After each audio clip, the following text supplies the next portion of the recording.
SHABLAM. SHABLAM. SHABLAM. SHABLAM.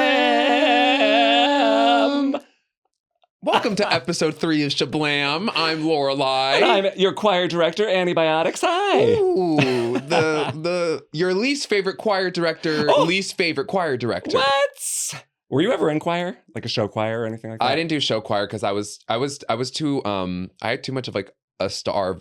I was too much of a star. You didn't want to be in an ensemble. I didn't do well. My voice just doesn't really blend with an ensemble. I'm sorry. That sounds crazy, but like my voice is not meant to be sung with an ensemble. Like my voice is meant to like have a solo. Wow. Can you read music? Yeah, I can. You can like. Well, in the sense that like I can like look at sheet music and be like, okay, that's a D, that's a C, that's an E, but I don't have the ability to be like, okay, if that's a C, like this is a C. Do you know what I mean? Well, I literally have to be like do, re, mi, and then once I get that, then I can kind of go around. But that was a music theory class that I skipped in high school because I wanted to take an acting class. Oh, okay. Yeah. I wish I could read music, just like look at sheet music and be like, da da da da da. You know what I mean? If you were like a singer, what kind of music would you want to make? If I was a singer, you know, like everyone kind of like has different inspirations and stuff like that. Yeah, I like pop music a lot, like top 40 type things. So I think I would do something like that. Like dance music or like Adele, like ballads. Like would you really be singing, or would you be like Tate McRae, like I think you know what this is. You drive a sports car, you know, like whisper singing, like yeah. I think I'd want to. I mean, if I could have my dream, I'd want to belt my face off and sing like Adele. We're singing today. Well, hey, Shablammers, guess what? We got a winner in our midst. Hey, make some noise for Lorelei winning week 2 of Project Drag. Should we just jump right into it? Let's just jump right in. Why not? The Project Drag update of it all. Yes, that's what our Shablammers are here for. They want to know. Of course. Well, Shablammer, it's a good day to be a Shablammer. Hey. And it's a good day to be a Laurel Hive. Yes. It's also a good day to be a pill popper by adjacent virtue to the Laurel Hive. Yes. But your girl won the second week of Project Drag. Snaps. Now, this was the talent show week. So everyone was in it. It was still 14 people. And you won. I know. Are you proud of me? I'm very proud of you. Your number was iconic. It was Thank you. So good. Do you want to tell the people about it a little bit? Yeah, well, let me just start by saying that when it was announced to me that we would be doing a talent show, I knew immediately what I wanted to do. Oh, you did? I knew immediately that I was like, I'm going to win this week. Like if there's any week that I'm going to win, it's going to be talent show. Because one thing about me, you got talent. Honey, she's got talent. I may not have padding. I may not have nice wigs. I may wear the same pair of eyelashes for a year, bitch. But guess what? I have talent, hard talent that these bitches cannot keep up with sometimes. Ooh, anyway. They can't take it away. You may not have a nail, but you got talent. Hello. I wore this outfit yesterday at the competition. Yes, winning with outfit. A nail, though. That's true. She had matching orange nails. I was very proud. But y'all got to give me a break. I got to be honest, because my nails are going through it. My face is going through it. You know, traveling, being Taylor Swift. Hello. As I look right now. Oh, yes. This is and your also Taylor look. Doing Project Drag has been... It's cumbersome, for sure. This is a working drag queen. I'm in drag more days than not, bitch. Welcome. It's insane. Your skin will... My skin's been doing okay, to be honest. I used to have horrible acne growing up. Really? Really bad acne. I went on like doxycycline. I had like a bunch of like tetranoin and like just a bunch of topicals and stuff like that. I went on Accutane twice. Twice? Yeah, I had horrible skin. But now that I'm getting older, I feel like my skin is starting to balance out and I'm starting to figure out like what it needs in between everything. Yeah. And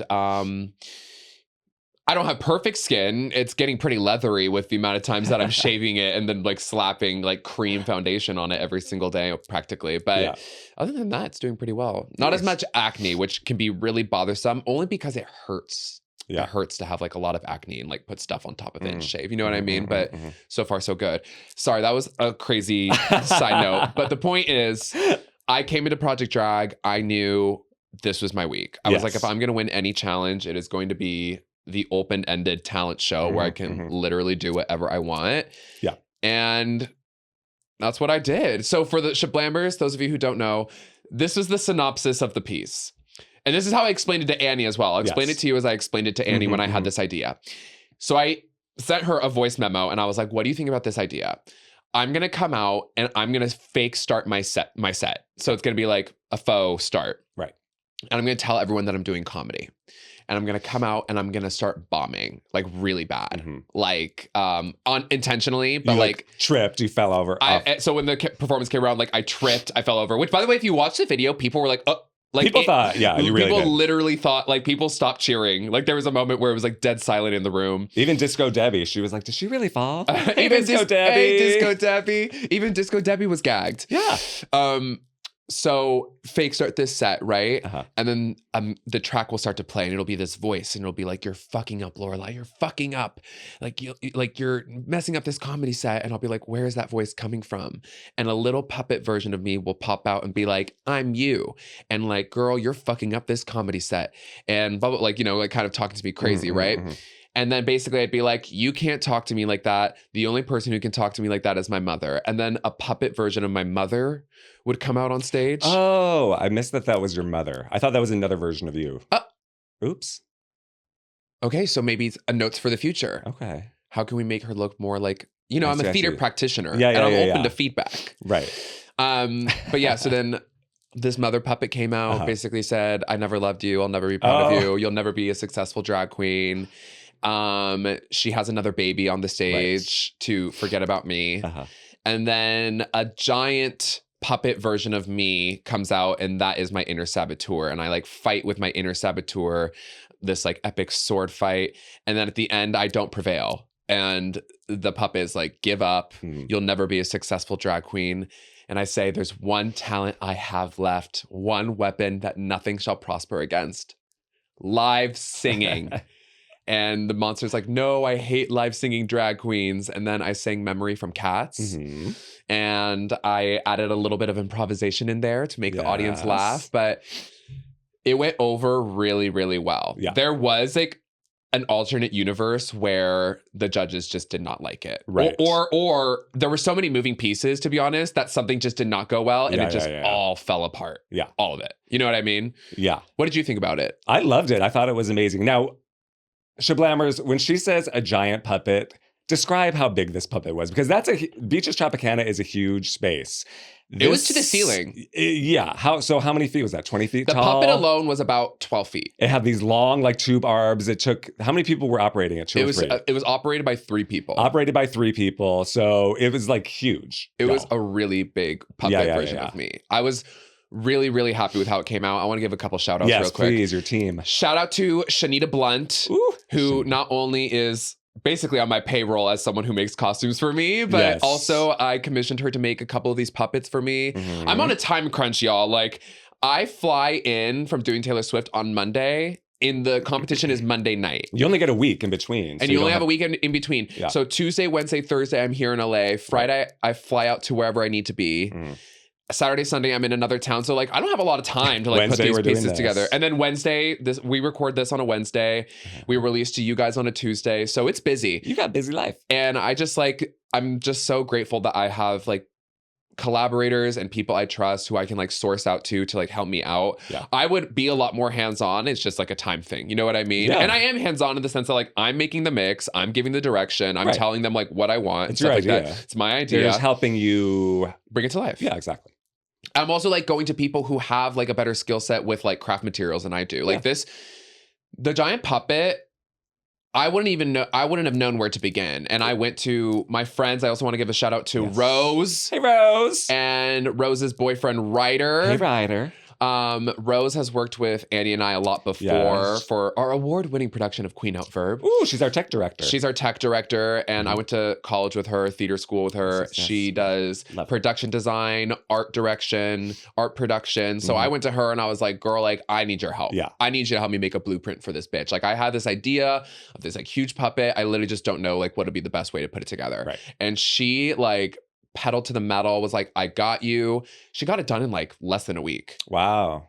I think she was working like all day though, for like all day, every day for like maybe a few days. Yeah, it was like a giant version of you. Did you say that? So it had like a huge Lorelei face, like green arms, a huge like long green like clothes. Yeah, had hair. This crazy like wig, shag wig. Yeah, it was really, really cool. It was really well done. And I don't know if you noticed, but they like rhinestoned the face and stuff. Oh no, I couldn't tell. They like had like tears that they put on the monster to like, so they really turned it out. Yeah, and I definitely could not have done it without them. Shout out to my puppeteers, Jack.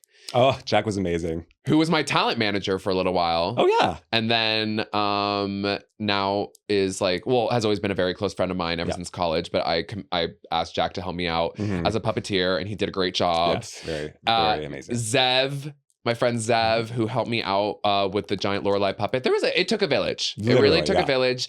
And I think it made a really good impression. Well, obviously you won. Obviously I won. But I think I was more so happy that I felt like I had an opportunity to really show my drag for what it was, no compromises. Yeah.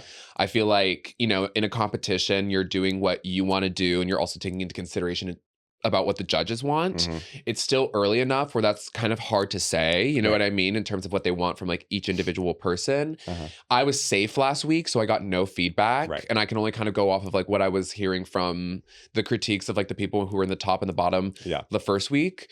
But I told myself, if I'm going to win this, I'm going to win it by being like 100% myself. And if they don't like it, then there's nothing I can do about that. You know what I mean? And I was just happy that I was, if nothing else, because there are going to be like more specific challenges throughout the rest of the competition. I'm glad that I at least got one challenge where it was like my drag, no compromises, no like extra lens that I had to put it through, because like next week is Night of 1,000 Pop Divas.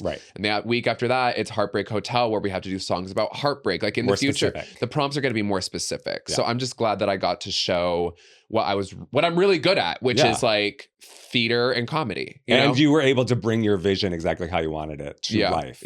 Which is not always the case in competitions, just with time and life things. You know what I mean? So that's really amazing. I'm happy for you. Thank you. Alexa Cameron was in the top with me. Oh yeah, give the rundown. I actually was able to make it to this show, so I got to see everyone for the first time. Why don't you tell them about Alexa? So in the top were obviously you, Lorelei, Alexa Cameron, who did a cheerleading number, 2 backup dancers, super funny, super funny, really good. And then Tai Tees was in the top for the second week in a row, and she sang "I Am What I Am" from the Broadway musical La Cage. Tai Tees better stop being in the top. Well, Tai Tees in the top, Triple T. Okay. Hey. She, the judges like her. Yeah. She's very talented. She's very talented. It's deserved. I'm not being shady. Like the judges really like her, and it's deserved. She's a very good performer. Yeah. She's for sure. I actually feel like Alexa and Ty are probably 2 of like my strongest competition. There's a lot of talent in that competition. I don't know. I mean, yes. Yes. There were still people in the bottom. Of course. But the talent show, I don't know if you mentioned this last week, but the talent show is like the Drag Race talent show. So anyone could do anything other than lip sync. The rule was that you were supposed to do anything other than lip syncing. There were people who broke that rule. Yeah, I think you were able to lip sync, but it couldn't just be like a standard lip sync number. And people still did that. Well, kind of. We'll get to that. So in the bottom was, let me see if I remember this now, Vex. What's her last name? Vex Beaverhausen. Vex Beaverhausen, who did Burlesque, right? Katrina Chimera, who sang live as well. Yes. Did Maybe This Time from Cabaret. Yes. And then Ambrosia. Ambrosia See, Salads. I haven't met any of these 3 yet. Ambrosia Salads. Yeah. Did a lip sync song as Madonna. So kind of. She did. She did Madonna. Yes. She did Madonna. Like she dressed up as Madonna. I think now in hindsight, I think she tried doing her makeup like Madonna. She's beautiful. She's beautiful. Yeah. She's a great drag queen. No shade. It was kind of against the prompt. It was like literally against the prompt. And that's no shade either, because the judges said that. They gave her feedback and they were like, we were kind of waiting for a talent. And if your talent is impersonation, this part, you need to give like pristine Madonna. It needs to be like the best Madonna. And she did a good job. She's a great performer. She definitely had the look down, but it wasn't like Vegas show Madonna. Yeah, she didn't, like I think Selena said, you did Vogue in the mix, but you didn't do a single Vogue movement. Yeah, Callista mentioned that she was upset about the not having the Madonna mic. Yeah. There's little details like that. It was long, too. Like, that's, I think, watching this and just watching, like, with Free Clinic and stuff, drag performers, less is more, okay? Pacing. The judges were saying that a lot. Pacing. Especially with like a competition, it's almost better to do something really strong in 3 minutes than try to like milk something for 5. Leave them wanting more. Exactly. Like the less, the better, because if you have like a really strong 3 minutes, just do those 3 minutes. Yeah. Because you don't want to be making, you don't want to be doing anything else in those extra 2 minutes that are going to undercut anything that you did in those first 3 minutes. Right. You know what I mean? Yes. So we all have 5 minutes. People fill their time differently. My production had a lot going on. Right. So it's like I used all 5 minutes. Even with 5 minutes, I was changing scene basically like every 30 seconds. I was booking it through a lot of material. And when you're doing a lip sync song, you're just doing like one person, like Madonna. It's kind of hard to make that interesting beyond like the look. You know what I mean? Unless you're like Venus Delight, who is like Madonna down. You know what I mean? Doing the choreo, Or you're like me doing Taylor Swift. Okay. Tribute. Sure, Dan. Yeah. But there were many more dramatic talents than I was. Everyone was being really serious. I was not expecting to see a contemporary dance piece about human trafficking at a drag competition, but there's room for everybody. Let's just say that. That was something. That was something. That was the winner of last week, right? Who did that? And I wasn't gonna say it, but you did. Hey, you can't always win. You can't always win. So there was that. Well, I'm trying to think of other like highlights. I really liked Espy's. Espy did like a dramatic monologue. That was a dramatic one that worked. She wrote really it. Well. She wrote her own like spoken word piece about being raised in the South, being Black in the South. Really interesting. And it just worked really well with like the music and like she had graphics and pictures. She looked beautiful. It looks beautiful. Yeah. Yeah. So, it's hard to say what the judges really like or don't like. I do think it's like night to night, I think so. And I'm glad in this competition that the judges are only drag queens or drag performers, because usually in competitions when there are judges, especially here in LA, they get like celebrity judges who are fun to have and like see you do drag, but they don't know what the fuck they're talking about. Did you ever experience anything like that when you did Project Drag? Yeah. Like it was mostly, so it was Morgan and then Melissa B. Fierce. They were there every week. And then there was one rotating guest judge who was always, it wasn't real. Once in a while, it was a drag queen, like Vander Van Odd did it, Mayhem Miller. But a lot of times it was like someone from Dance Moms or like the Ariana Grande night we had, her choreographers there. Yeah. So like just people in the biz were available. Which is cool, but it's nice to have drag queens because they know what it's like to take an idea and get it onto the stage. And they can give you feedback and notes that actually make sense and are helpful. Yeah, I will say that the judges are harsh. They went in. Again, we talked about this last week, but I think this is going to be a thing moving forward. The judges are just, when they like you, you get your flowers. Like they were I appreciated so much like everything that they said to me. They told me that the show felt like a one-woman show, which I'm glad that they used those words specifically, actually, because I kind of feel like that's the Lorelei brand. Like Lorelei is a one-woman show. Yeah. You're not just going to get like lip syncing, like she finds a way to incorporate it all kind of thing. But when they put you in the bottom, bitch, they will tell you exactly why you were there and they will not mince words. Yeah. But I didn't disagree with any of the notes they said. I can't disagree with them either. They went in on Katrina, who sang. She did. She's beautiful. I love her personally. She was off key, down. And I could tell that she was like going out of her comfort zone and like trying to take a risk. Callista literally was like, I'm not exaggerating. Like, this is exactly how she said it. She was like, you were off key the entire time and it was really hard to listen to. Again, I don't disagree. I don't disagree. Like, imagine that being said to you. It's hard. It's hard if you're on the bottom, for sure. There's a time to go out of your comfort zone. It's not the talent show when you're supposed to be presenting a talent to an audience. You know what I mean? Like, I don't know how close you are with Katrina, but does she consider herself a singer? Like, does she think she did a good job? Was she surprised by those comments? You don't know. I will say though, drag performers, and I'm not perfect, so like I'm not like the end all be all of drag, but I will say for at least a talent show, please don't try to outsmart your way out of a talent show. please do something that you feel like is actually like your talent. Like, I feel like a lot of people were trying to do things to kind of like skate by in a week where they felt really vulnerable. One girl in particular decided to do a runway show where she like walked a bunch of girls down a runway like in her fashions. She didn't come out until the last 30 seconds of this entire number. That's not a talent. Sorry. For a talent show where everyone is going out of their way to like show what performance capacities they have, don't try to outsmart your way. Do you know what I'm trying to say? Yeah. Don't try to outsmart your way out of like just showing what kind of a performer you are and doing something that's really going to showcase your skill set, because as soon as you try to be smart and be like, oh, well, this is how I'm going to get around this challenge, or I don't know. I just feel like a lot of girls missed the mark because they were afraid to just go up there and be themselves. I think a lot of girls were afraid of being funny. First of all, you were the only one, I think. No, you and Alexa, I think, were the only funny numbers. I think that's why we were in the top, was because Alexa's was funny and like the crowd liked it, and mine was funny, and a lot of the girls were being really serious. I'm trying to think if there were any other. Well, Vex, I think was supposed to be funny. Vex was doing like a more, I think her burlesque was more straightforward. My point is just that a talent show is an opportunity to show us who you are. It's not rocket science. And don't go up there and try to do something that you're not actually good at.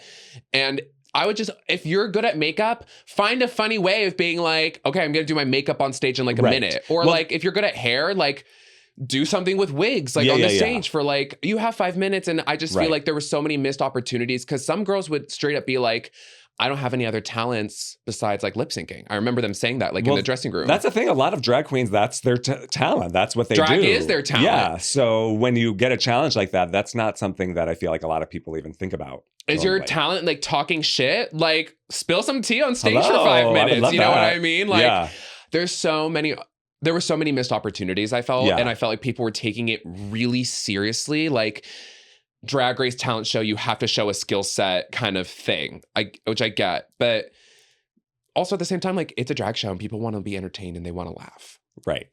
Like, give them what they want. Like, be funny. You know what I mean? Yeah. So, well, I guess Devos was that, I was confused by Devos's number because it seemed like it was a comedy number. But then by the end, I was like, she was talking about very like serious subjects like bathrooms and people not being able to use certain bathrooms. And then like at one point she was crying, but then at another point she was jumping up and down with like huge tits and a jump rope. It was a big swing. It was a really big swing. Yeah. One thing about Devos, I like Devos and I'm friends with Devos. Devos has a very unique point of view. Devos has like a whole world in her brain. And I feel like it is hit or miss as to whether or not that like translates depending on like the person. I think that the people that love Devos' drag loves Devos' drag. And then I feel the same way about my drag. It's like the people who don't get it. And the people who do. I mean, art is subjective, obviously. Like people are going to like and dislike different things. I don't know about that number though. I wonder if she'll ever do that again. It was a big risk. Do you want to describe it? Because you know more about what it is, or should we just I don't know. It was so hard to describe. It was a clowning, I guess you can call it a clowning set.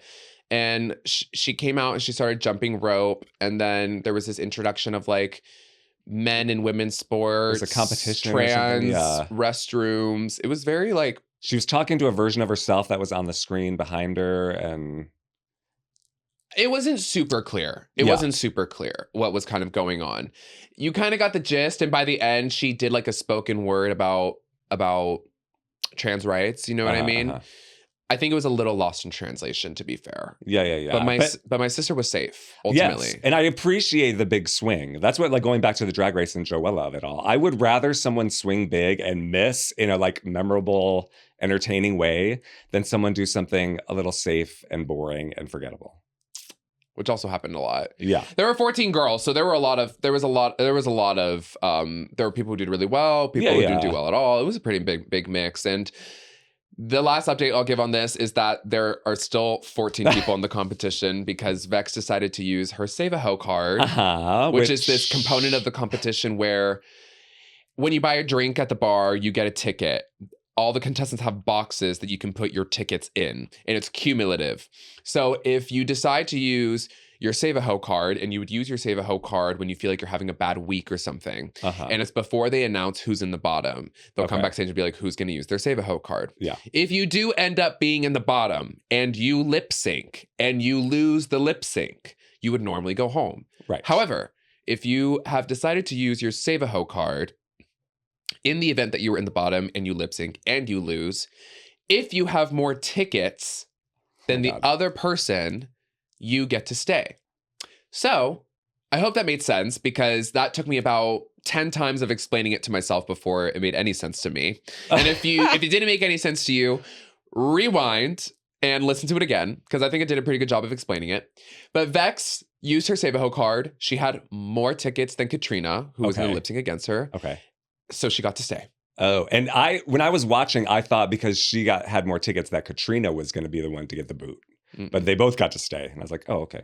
So we still have 14 contestants. Yeah, see, we didn't have the Save a Ho card for my season. I don't know how that's going to work out math-wise, because the competition's only a certain number of weeks, and we can't add weeks. They'll do some double eliminations. They're going to do double eliminations, I think, which is a bummer. Yeah, but, people got to go. C'est la vie. Got to get a winner. Come on now. And she's right here. Oh! I think, personally. We got one win under your belts. So. There we go. Anything else about that? No. Okay. What about you? What's on the slate for Free Clinic tonight? Oh, tonight's Free Clinic, we are doing Underrated Divas. Kind of a throwback to our season 1 that's Diva a good episodes. We're doing Underrated Divas, and Pam Cakes, Ventura Zone, is going to be my co-host. That's an underrated diva for sure. Hello. Yes. Pam Cakes is an underrated diva. Yeah. So it's going to be all numbers from musicians and artists who you don't normally get to see in a drag show. Who are you going to do? I think I'm going to do a little Jessie Ware. Underrated. Yeah, we got the stamp of approval from Alex next door. Alex, thanks, Alex. Yes, we got some. It's going to be fun. Excellent. I'm excited. And then I'm going to Oklahoma City this weekend. Okay, and you were in El Paso last weekend, right? Yes, I was. You want to give a rose and a thorn? Do you think a private jet takes up more fuel than a rocket ship? Speaking of that, do you have any? Katy Perry fans in the house? Do we have any Katy Cats in the... Joella, if you're listening, leave a comment down below.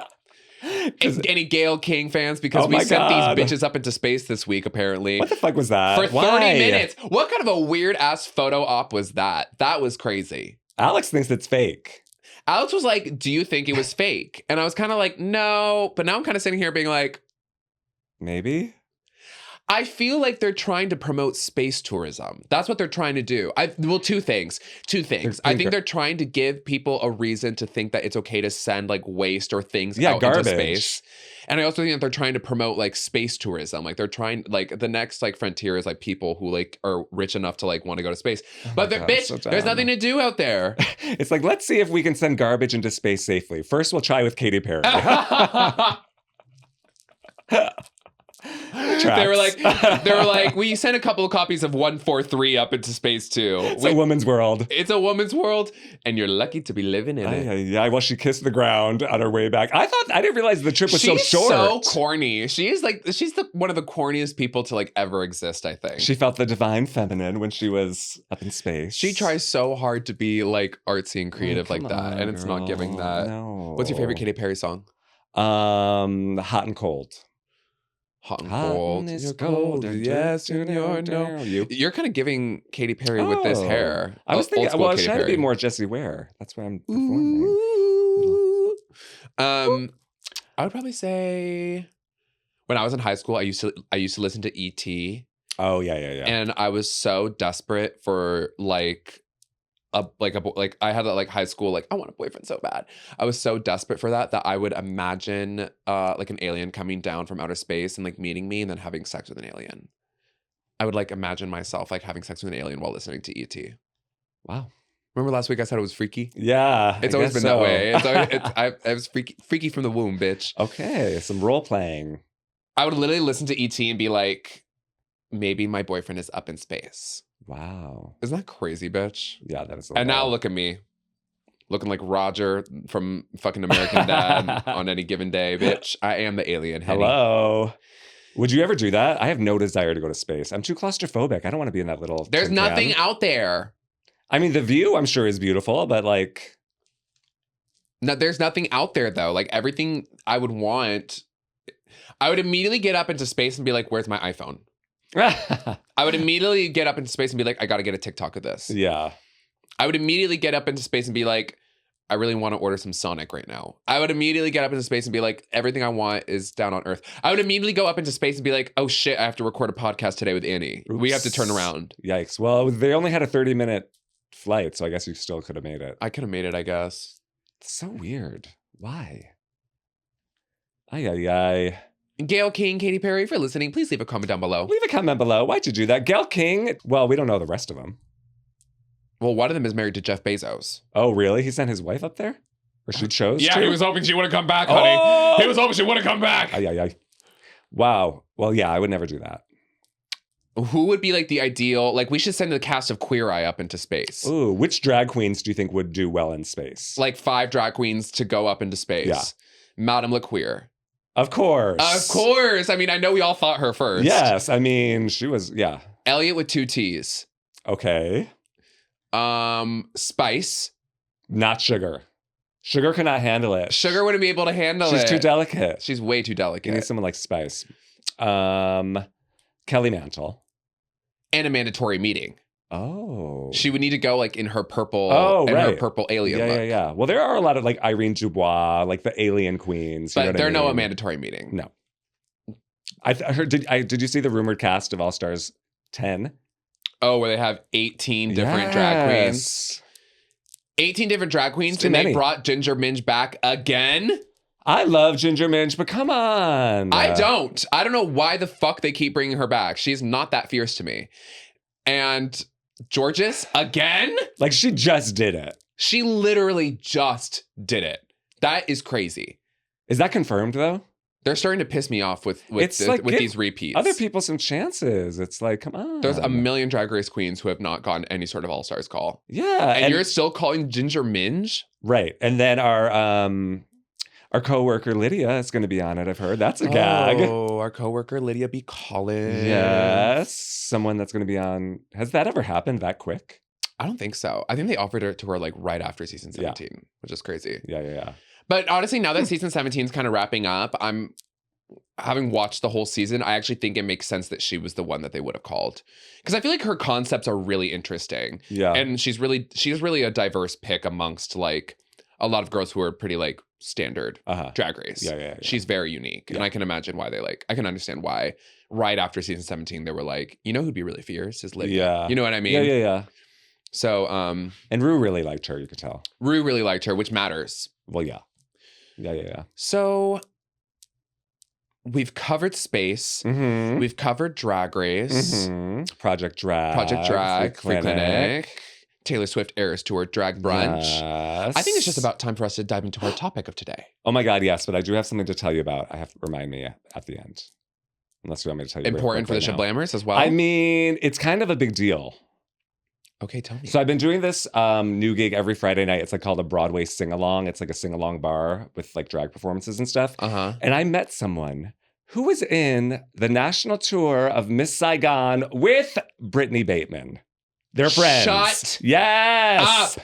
Oh my God. Okay, Shablammers, for those of you who are new to season 2, in season 1, we extensively discussed the Real Housewives of Salt Lake City, which we should probably just have an episode that is just Real Housewives of Salt Lake City. I think so. We need one of them on the pod. Yeah, we need to have like a guest interview. That would be really fierce. But we are obsessed with a particular friend from the season, Brittany Bateman. Hello. We mentioned her in our Divas episode as well as an underrated diva. You told me that she sang. I had no idea. And she was on a national tour of Miss Saigon. Right. So tell me about this experience. So I just met, I don't even know how it came up. Maybe like Miss Saigon was playing or something. And I talked to all the people. I asked them like what their favorite musical is and you know, shoot the shit, whatever. Yeah. And I asked him and he was like, well, I was in the national tour of Miss Saigon. And I was like, when?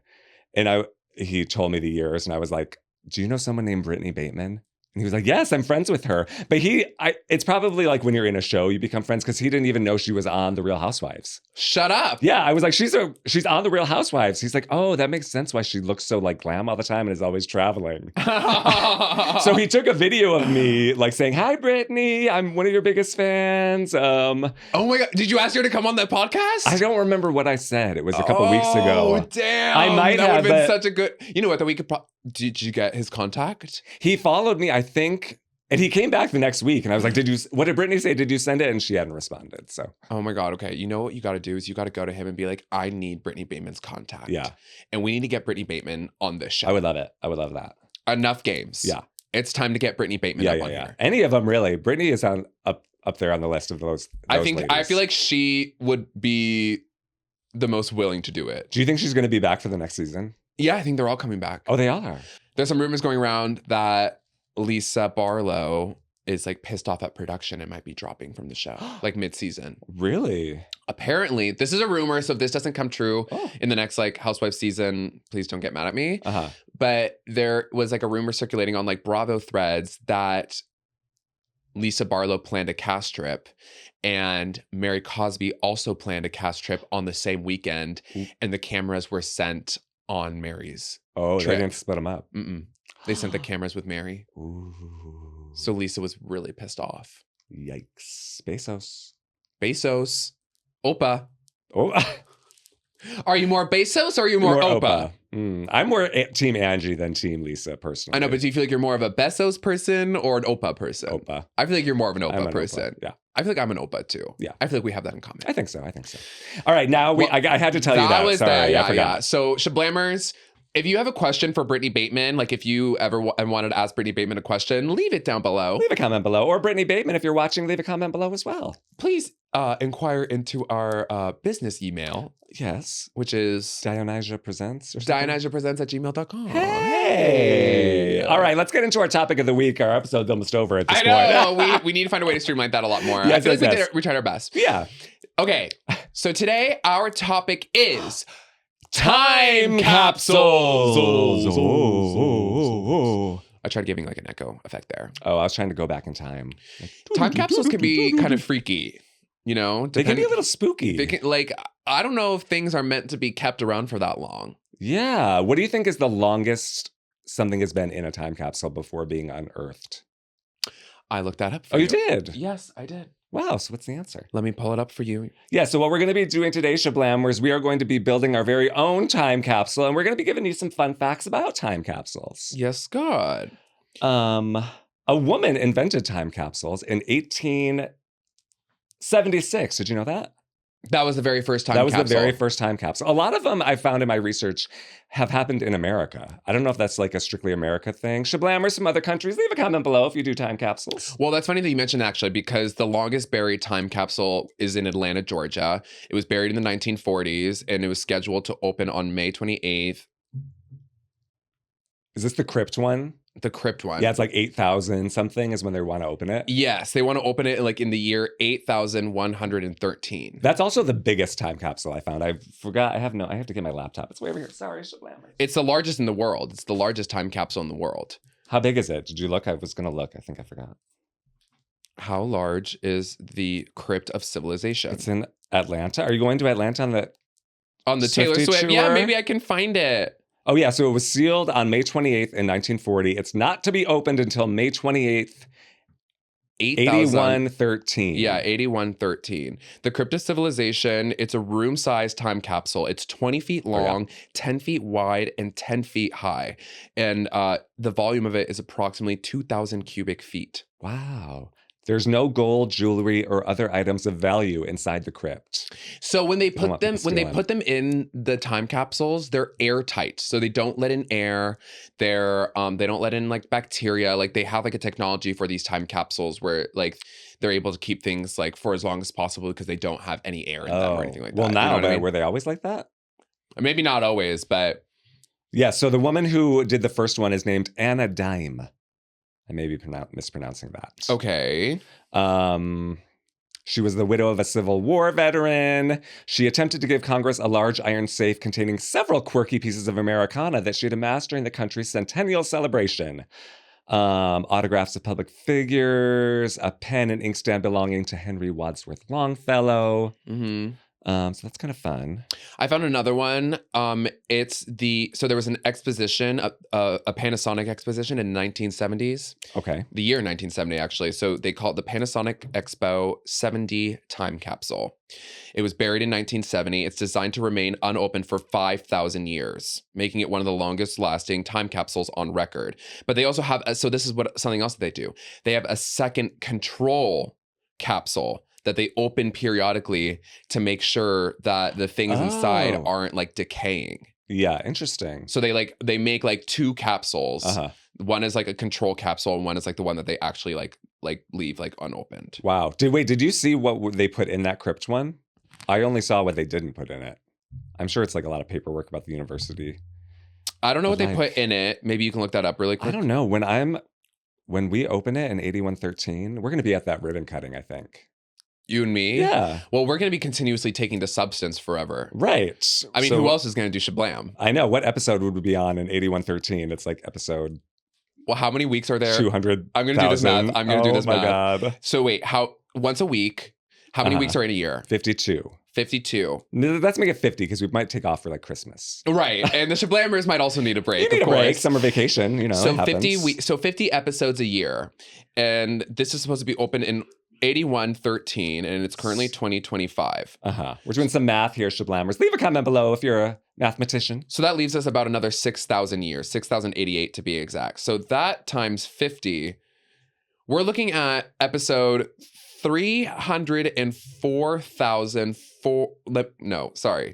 episode 304,400. Okay, so stay tuned for that. You can look at let me see if I can get this on the camera. You can look at the math there, the number. You can look at it too, Doctor. I believe you.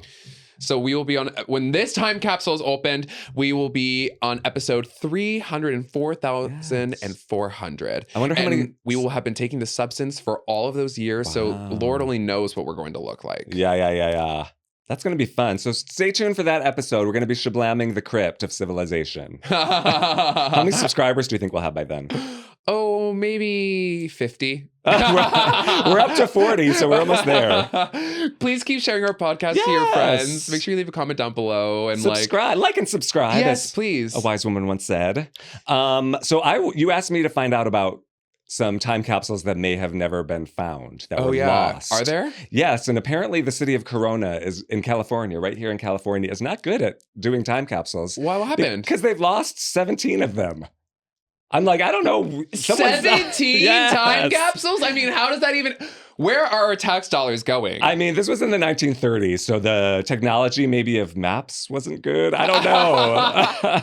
They had a guy who buried it, and then he would come back and go, wait a minute. Yeah, what did I do with that? He was like, I thought it was here, but it's a different season now. I don't remember that tree. Yeah, exactly. But yeah, so they tried to find them in 1986, but they didn't. They just tore up a lot of concrete around the Civic Center. Oh my God. And the tax dollars are like... Literally, an LA Times reporter has called the city of Corona the individual record holder in the fumbled time capsule category. Oof. Wow, what a title to have. Yes. But a lot of times, so today's time capsules, they kind of grew from Masonic temples. Do you know Masonic temples? They have them in Detroit where I'm from. But the cornerstone of Masonic temples is like what we would call a time capsule. So they used to like put shit in there. Oh, interesting. So George Washington, who was a Mason, tried to do this in the U.S. Capitol, but since the U.S. Capitol has undergone extensive expansions and remodels and stuff, so they don't know what happened to it. Yeah, so that's missing somewhere. Whoa, that's freaky. Yeah. SHABLAMers, if you have that time capsule from the U.S. Capitol, please leave a comment below. Leave a comment down below if you have the time capsule from George Washington and you're not telling anybody. Yeah, tell us what's in it. We want to know. Wait, so that's crazy. So there's literally like a time capsule from a U.S. president that we will never uncover. The first U.S. president at that. Oh, and that would have been a gag. Yeah. Certainly. What do you think would have been in there? Well, knowing him, probably something crazy. Freaky? Well, because he like made dentures out of like... wood. Bitch. No? That's what they say to cover up what he really did. What? He made dentures out of like slaves' teeth. Yes. They say he wood. made them? Yes. Well, not him, but like he got them made. He had slaves. Oh. And he would.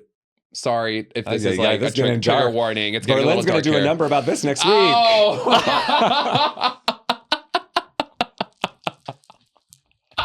Oh my God. Comes out in George Washington wig. You'll know. You'll know. Yeah, for Night of Thousand Pop Divas. That's too funny. Anyway, I did not know that. Where'd you hear that? That's like kind of, it's like unknown fact. It's really? like, I think, let me double check this just to make sure. Yeah, we're going to get sued by the George Washington estate if that's not true. Just say allegedly, then isn't that what like saves you from being sued? Yeah, no, literally the first Google search, George Washington's dentures were not made of wood as commonly believed, but rather a mix of materials including ivory, animal teeth, and notably teeth extracted from enslaved people. Oh my God, his smile must have looked insane. So animal teeth, human teeth, and like other things. Oh, so knowing him, he probably put like some crazy shit. It's probably a good thing that we didn't uncover that. Yeah. Oh my God. Can you imagine if it's like just in a thrift at a Goodwill somewhere and someone buys it and like opens it and doesn't know what it is? That would be a really good like play. We should write it. Oh my God. New idea, just drive, no one steal it. Hey. Should we get into, oh, sorry, go ahead. I just had one more thing, that there are 4 distinct types of time capsules. They can be intentional or unintentional. Okay. An unintentional time capsule would be something like Pompeii, where everyone just like, it kind of is like saved in time. Mm-hmm. And those which are meant to be opened on a certain date, and those that are not. I don't really understand that those that are not part. They probably unearth a couple when they have to, because to my research, most time capsules only last about like 50 years. Like just the material and everything. It's like most times capsules kind of like burn out after like 50 years. Yeah. So the idea of making one that's like thousands and thousands of years long is like very ambitious. You know what I mean? Mm-hmm. Yeah, you're not allowed to put like certain things in them because they'll deteriorate faster or it's like flammable or something. Yeah. So, Shablammers, what we're going to do now is we are going to get into making our very own Shablam time capsule. Yay! Now, do we want to put a date on this? Do we want to put a goal on this? Like, we won't open it until... Well, we talked about doing it maybe when we hit 100 episodes. Yeah, let's do it. Okay, is that a good marker? That would be like in 2 years. Yeah, right? Right? If we do it every week. Yeah. Just about. Mm-hmm. Okay, that's fun. So, I have brought with me our time capsule receptacle, which very fittingly is a pleaser box. Any drag queen, any good drag queen knows that when you buy a pair of shoes from Pleaser, they come in this box, a shoe box, any old shoe box. And actually, this particular shoe box belonged to the shoes that I bought that I wear for the Taylor Swift Eras Tour drag brunch. Oh, hey, size 13. Actually, technically, it's a size 10. I was going to say, I didn't think you had that large a feet. Why does it say 13 on the other side? Because Pleasers actually run according to size. They run according to size. And so when someone comes in and they ask for a women's size shoe, they'll usually size it 2 times up, right? So if I came in and I had a size 10 shoe, I would normally ask for a 12. Right? So I'm sure they label it that way, but I will go in now and I will ask for a 10 and they'll be like, oh, are you sure? And I'll be like, I'm positive, and it's a perfect fit. Pleasers run according to like normal shoe sizes. We should have an episode where we Shablam pleasers. I would think that would be a really good one too. Yeah. Just the history of pleasers. Yeah. It's a drag staple. Yes. So, Annie, would you like to introduce our first item into... Oh, yes. So we each brought some items to put into our pleaser time capsule. Okay. Would you like to introduce our first item into the time capsule? I would. It's an item that makes me think of you. It's an item that I associate with you, and I just want a remembrance of it. Because who knows where we're going to be at our 100 episodes. I'm like trying to prepare us in case there's like an apocalypse or something. The state of our country, we never know. So I'm going to put the Lorelei wig. This is very famously one of the very first wigs that I like saw Annie in. I used to wear this little shag wig. I actually wore a version of this last episode. Oh, yeah. It's a very fierce wig to me. It's one that when you buy, people are like, oh, I really like your wig. And it's like, I literally got it off of Amazon. Yeah. But I saw this at Outfitters too, a wig very similar to this in their window. I don't think they buy theirs on Amazon. I know. I love the texture of the hair, and I love the shape. So, and actually this is perfect because this will kind of act as like a lining for our other items. Yes. You know what I mean? Yeah. That's the biggest item I have, I think. Almost like a hay. Oh, yeah. Okay. So it's very rocker vibes. It is very rocker vibes. Very me. Yeah. Could be you too. Well, yeah. I don't think I've ever worn that for a gig. So the next item that I have brought is actually a very special prop. We talked about it at the beginning of the episode, my winning number for Project Drag. We are not sure where my trajectory in Project Drag will go, and I hope that I can at least remember the time that I won once. So I'm introducing a prop that I used in my number, and we have this baby. Oh, this is the baby that my mother puppet gave birth to. And what I'd like to do is I would actually like us to sign the baby. Oh, great. Alex, can you bring us a Sharpie? We can do it after too. If you want. No, I want to sign it right now. You know what's funny? I just realized this. My winning number of Project Drag, I also had a fake baby. Shut up. Yeah, I had a baby Jesus. I did a Virgin Mary mix. Good. Yeah. Annie won the first night of her Project Drag, and I won the second. I would like us to sign the baby. Okay. So, to Annie, I'm going to like make it out to you, and you can make it out to me. To Annie, keep on shooting for the stars. If you shoot for the stars, even if you fail, XX, you land among the moon, or something like that.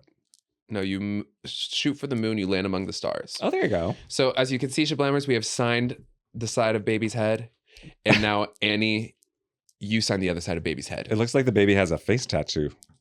This baby's tough. This baby ain't playing. Can you make it out to Lorelei, please? How do you spell that? Lorelei. To Lorelei. Congrats on your win. Oh, God. I'm writing on the front. The Shablammers. Oh, a really long message on the baby's head.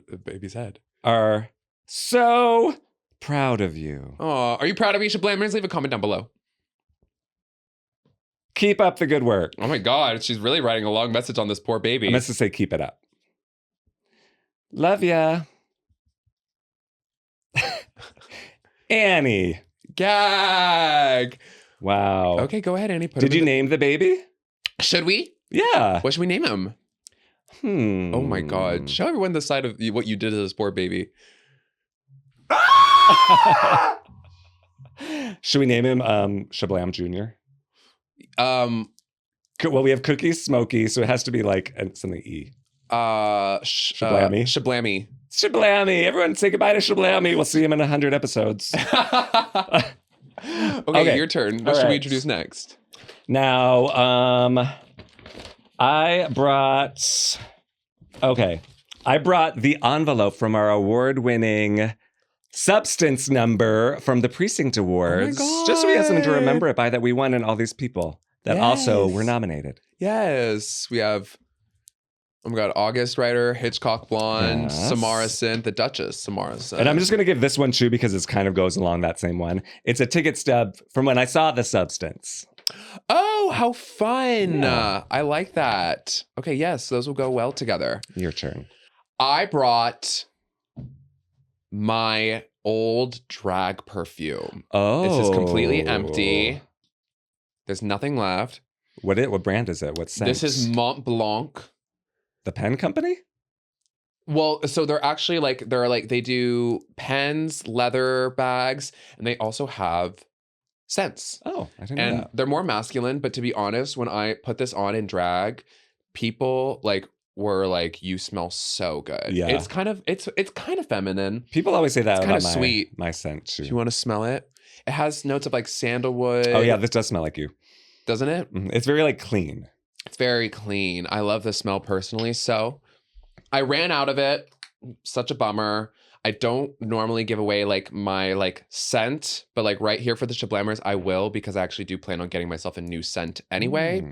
This is a very special scent that has lasted me a long time, for about 2 years of my drag. So definitely an era of my drag is represented by this bottle, and I would love to save it and maybe smell it again in 100 episodes. Okay. What's the name of it? Mont Blanc. Oh. That's the brand. It's Mont Blanc Platinum, I believe it is. Okay.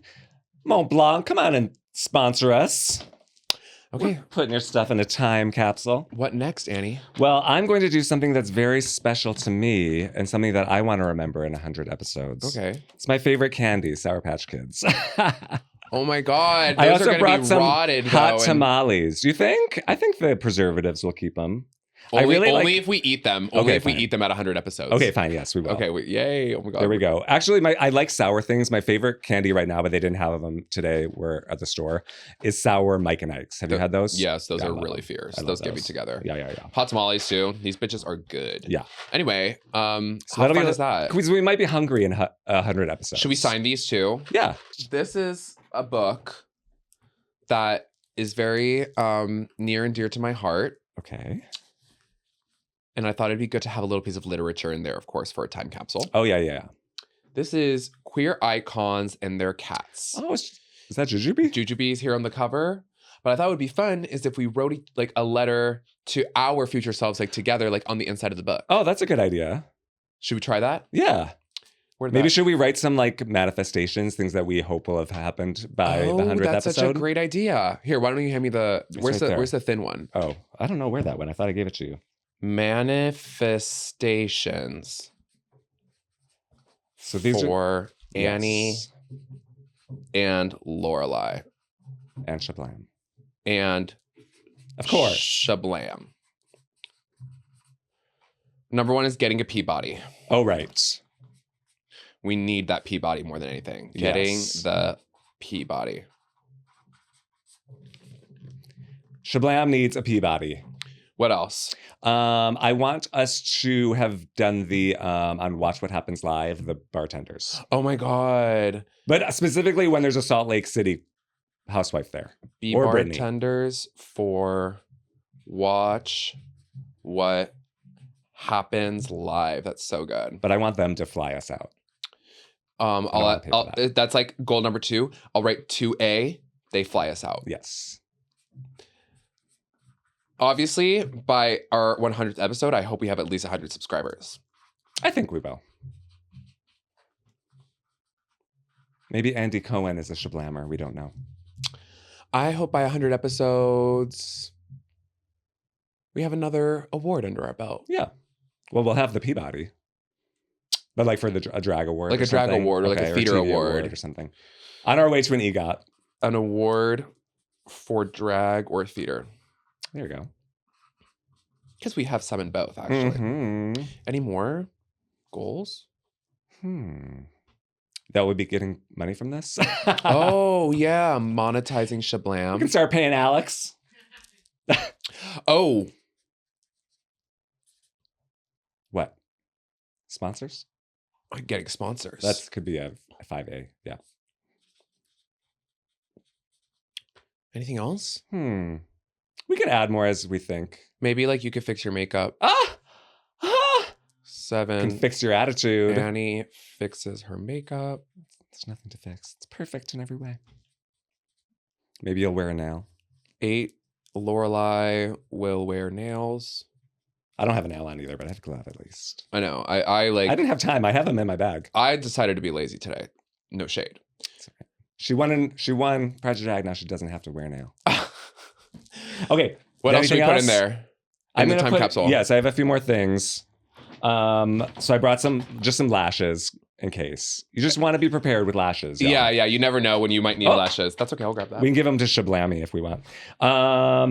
Some like a pill clip, antibiotics, hand sanitizer, because you never can be too sure. Seriously, you never know. A postcard of Queen Out Verb. Should we sign that? Yeah. I have so many of them. I was like, what am I going to do with this? And then, a bracelet from Malcolm. Malcolm is a fan of Free Clinic. He loves Los Angeles drag, and he always brings bracelets and stickers and stuff for the cast members and the host of the show. Is very sweet. When we did a Sagittarius night, and he had like wristbands that said Taylor or Brittany, like celebrities with like who were Sagittariuses. Yeah, he makes them specific for the night. Like this was our Glee night, and so it says Glee, and then the New Directions. That's so cute. Okay, put it in And there. Malcolm will get upset if I'm not wearing it. He'll be like, where's the bracelet? I'm like, Malcolm, this doesn't really match my outfit. So I just started wearing it. And then lastly, call back to last week's episode. Some poppers. Oh, some VHS cleaner. Although Alex says we can say it, so we can try it if we want to make sure it works. Right now? Yeah, if you want. Should we? Yeah. This is the European brand. So no headaches. Brandon doesn't know that I took those. Hi, Brandon. Brandon. Love you. If you go looking for these poppers, do not be mad at me. Why you is gotta, it not push opening? it down, then Me not getting like the child lock. Childproof. I'm like, mama. Okay. we should put some weed in there. Yeah, Although, it definitely works. where would you rank this? Twink level, daddy, or expert? It's kind of daddy level. Okay. That is crazy. Ugh, I'm feeling it now. Ugh. Does it hit you fast? It like takes me a second. Ugh, I'm feeling it now. Okay, there we go. But keep it in that plastic bag so it doesn't spill. Those are gonna get stale. These are gonna get stale. That's all right. We can try them. Oh God. It's now I'm hot again. It's happening to me again. You're choking. Yes, I don't know what it is about poppers, but they make me choke. You need to practice swallowing more. I don't swallow. Okay. I'm putting our book with our manifestations inside of the time capsule. We are going to bury this time capsule here at the beautiful Petty Cash Studios in Los Angeles, California. Yes, we're going to dig up the floor. And then we'll tile over it. Alex will never know. Yeah. He left, I think. He's not listening to this part. All right. So that's basically that. We did it. I think we should blam time capsules, no? Yeah, we sure did. And we'll open this at 100 episodes. We'll see where we are. I'm excited. Yeah, I'm excited too. I'm glad we did that. It's going to be fun. We'll see where our world is, where our careers are, where our love lives are. Maybe you'll be married by then. Oh my God. And I'll be the godmother of your child. Who do you think would be like the perfect husband for me? Katy Perry. Thanks so much for joining us for episode 3 of season 2 of SHABLAM. Ooh. Next week, we will be talking about Santee Alley. Yes. Ooh, something very near and dear to any Los Angeles drag performer's heart. We decided we wanted to do a deep dive into the Santee Alley here in Los Angeles. That's the design district here in Los Angeles. Mm-hmm. So what do you want me to research? Okay, I wanted you to do something that doesn't necessarily related to Santee Alley. Maybe you can do on the plane. Okay. I want you to watch an episode of a new sitcom called Mid-Century Modern. Oh, yeah. Have you heard of it? Yes. So basically, it's cracking me up. I had many an LOL. I'll send you the episode to start with. Mm-hmm. It's an old school sitcom. It's like filmed in front of a live audience. It's basically the gay version of Golden Girls is kind of how they're marketing it. Mm-hmm. But it's Nathan Lane, who's one of my all-time favorite character actors, and an all-star cast. So I want you just to watch an episode and give me your review. All right. Okay. Do you think you'll have any time to get down to Santee Alley? I know that because that's what I wanted to give you too, but I know you're so busy, so I don't know. But what about you? I mean, I'm really busy too. I will try. Do you want me to like buy something? I would love for you to do like a person interview. Okay. You don't have to film it in drag. You don't have to film it, but I would love for you to like go to like someone who runs a Santee shop and be like, "How long have you been here? Uh-huh. What's the tea? Mm-hmm. Who's your biggest competition?" Okay. You know what I mean? Yeah. I want to get the tea on Santee Alley. All right. What's something about Santee Alley that maybe the regular person might not know?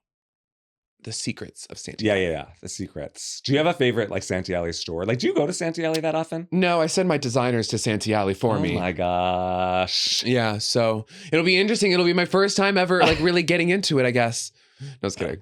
I'm excited because I don't know a lot about Santee Alley other than that it's there and that's where everyone goes for like good priced drag items. Totally. Makeup, lashes, you can get a lot of good fabric there and clothes, stuff. Yeah. Fabric. Yeah, it's wild. So we will get into all of that next episode. But for now, thank you for joining us for episode 3 of season 2. Oh. SHABLAM is a podcast about drag, art, life, friendship. Time capsules. We will discuss a topic each week until we SHABLAM. Mm-hmm. Yes, we're 2 drag queens living and working in Los Angeles, pursuing our dreams and doing it together. We want you along for the ride. So until next time, stay safe. Woo, we'll see you next week, SHABLAMers. Bye. Insert theme song here.